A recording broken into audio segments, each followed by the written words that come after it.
বর্ষা মৌসুম শুরুর আগেই এবার রাজধানী সহ সারা দেশে ডেঙ্গুর প্রকোপ বাড়তে শুরু করেছে। স্বাস্থ্য অধিদপ্তরের তথ্য বলছে, এবছর এখন পর্যন্ত ডেঙ্গু আক্রান্ত হয়েছেন প্রায় ২৫০০ মানুষ, মৃত্যু হয়েছে ১৮ জনের।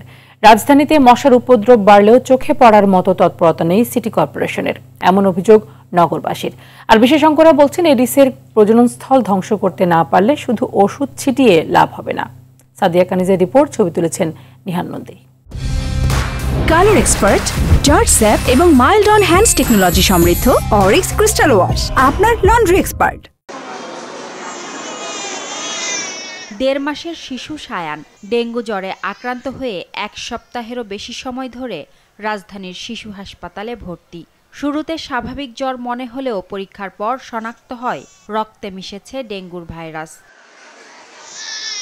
চিকিৎসা নিয়ে অনেকটাই সুস্থ হলেও চারদিকে ডেঙ্গুর ভয়াবহতা দেখে শঙ্কা কাটছে না পরিবারের। ডেঙ্গু ছিল আগে, সেটা ভালো হয়ে গেছে, ওখানে সেটার একটু ভাইরাস আছে, তারপরে অনেক চিকিৎসা চলতেছে, আল্লাহ বাবু ভালোই।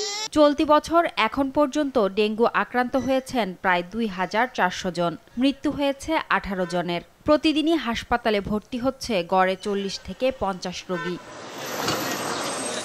সাম্প্রতিক বৃষ্টিতে বাসাবাড়ির ফুলের টব, প্লাস্টিকের প্যাকেট, ডাবের খোসাসহ ফেলে দেয়া নানা সামগ্রীতে এডিসের লার্ভা জন্মানোর ঝুঁকি আরও বেড়েছে। রাস্তার কাজের জন্য বেড়েছে ঝোপঝাড়, বন্ধ হয়েছে পানির স্বাভাবিক গতি, আবর্জনার স্তূপ জমে তৈরি হয়েছে মশার আবাসস্থল। হাতিঝিলে যে কাজ হচ্ছে, এই যে নোংরা জায়গা, এই জায়গার কারণে এই মশাটা বেশি আমাদের মনে হইতেছে। সন্ধ্যার টাইমের দিকে আসবেন, আপনার মশা উড়ে নিয়ে যাবে।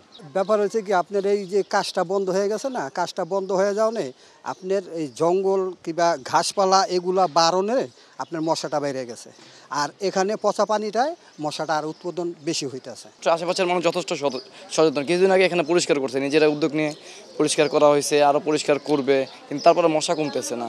জমে থাকা পানিতে মশার এমন উপস্থিতি ভয়াবহতা জানান দিচ্ছে। রাজধানীর অনেক এলাকার মানুষের রাতের ঘুমও কেড়ে নিয়েছে মশা। তুষ যেরকম সিটা না, তুষের মতো আর কি মশা মারতে হাতেতে শরীরেতে পুরা সন্ধ্যার পরেই সারা রাত ঘুমান যায় না।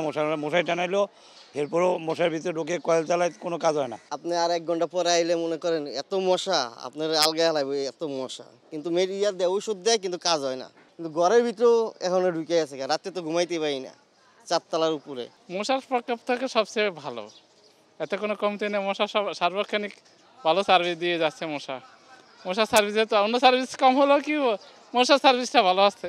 ঝুঁকি তো 100%, 110% ঝুঁকি, নট 100%। বাসায় মনে করেন, বাসার অবস্থা কি বলবো, আমার কাছে প্রুফ আছে। এই দেখেন, আমার ফোনে দেখাচ্ছি আমি, এই ফোনে দেখেন প্রচুর পরিমাণে মশা, এত মশা যে মশারি টানাইলে তার ভিতরেও ঘুমানো যাচ্ছে না। যেদিন ওষুধ দেয় ওই দিন মনে করেন আরও বেশি আকারে মশা আমদানি হয়ে যায়। এই যে হ্যাঁ, মশা মনে হয় রেগে যায়, সম্ভবত এরকমই হবে। আর এখানে বিশেষ করে দেখেন, যে আমি দেখাচ্ছি এদিকে যে কাজগুলো করতেছে, কাজের ক্ষেত্রে আমাদের মশাটা বেশি। যদি এখানে সপ্তাহে 2 দিনও ওষুধ দেয়, তাহলে হয়তো বা মশাটা কমবে। এ অবস্থায় নগরীর 10টি জনে মশক নিধনে নিয়মিত অভিযানের পাশাপাশি 10টি বিশেষ অভিযানের পরিকল্পনার কথা জানিয়েছে দক্ষিণ সিটি কর্পোরেশন। বিশেষজ্ঞরা বলছেন, শুধু ফগিং করে এডিসের বিস্তার রোধ করা সম্ভব নয়। পরিস্থিতি নিয়ন্ত্রণের বাইরে যাওয়ার আগেই ব্যবস্থা নিতে হবে। বাংলাদেশের বিভিন্ন জায়গাতে এই মুহূর্তে এডিস মশার ঘনত্ব, যে ইন্ডেক্স, যেটিকে আমরা ব্রোটো ইন্ডেক্স বলি, সেই ব্রোটো ইন্ডেক্স 20-এর কাছাকাছি আছে। এডিস মশা নিয়ন্ত্রণের ক্ষেত্রে ফগিং কোনো রকম ভূমিকাই রাখে না। পৃথিবীর অনেক দেশেই আইন করে ফগিংকে বন্ধ করা হয়েছে। এডিস মশা নিয়ন্ত্রণ বা অন্য কোনো মশা নিয়ন্ত্রণ, সেটি প্রজননস্থল, বিশেষ করে আমরা যে লার্ভাটা দেখছি, এই লার্ভার স্থলে যদি আমরা নিয়ন্ত্রণ করতে পারি, তাহলে সেটি অনেক বেশি আমাদের জন্য ভালো হবে এবং সুবিধা বয়ে আনবে।